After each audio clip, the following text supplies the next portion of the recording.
So Camilo, you have built a lot of online courses at Columbia. You've done a lot of QA or quality assurance.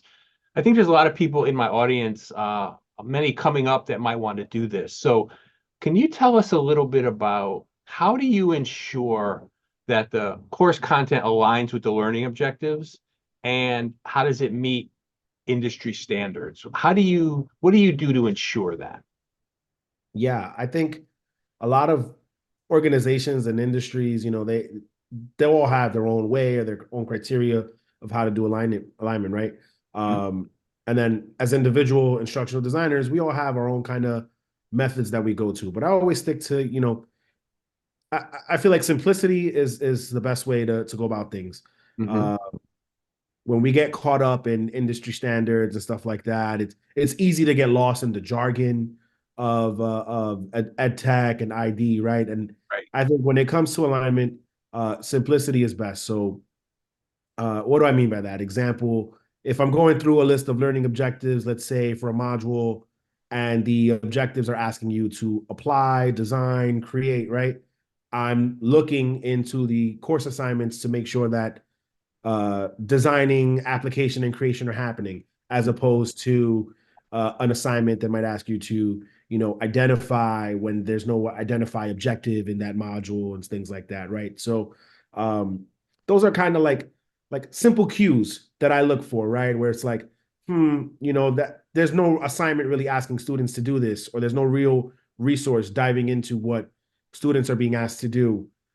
So the objective sounds nice, but are you actually using the objective as intended? Do we need to change the objective, or do we need to change the assignment?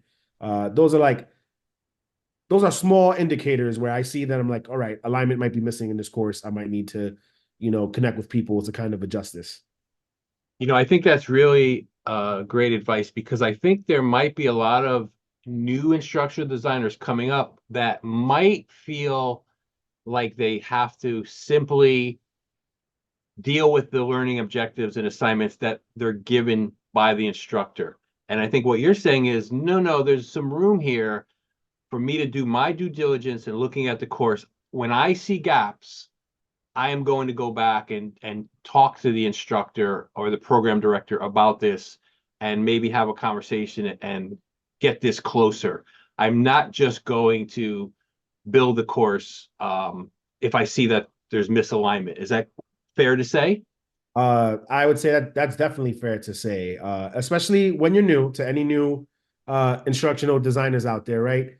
You're coming into the field with your educational practice and educational expertise from your master's program or any certificates you might have taken, and uh, you're not really skilled yet in the social aspects of ID work, right? And this is that relationship of instructional designer and faculty is paramount, and how you navigate that as an instructional designer is important, and that permeates through QA, that permeates through alignment and having conversations about learning objectives. So I think it's important for you new IDs out there to lean on your expertise, right, and also find ways uh, to stand up and address issues in course design, right?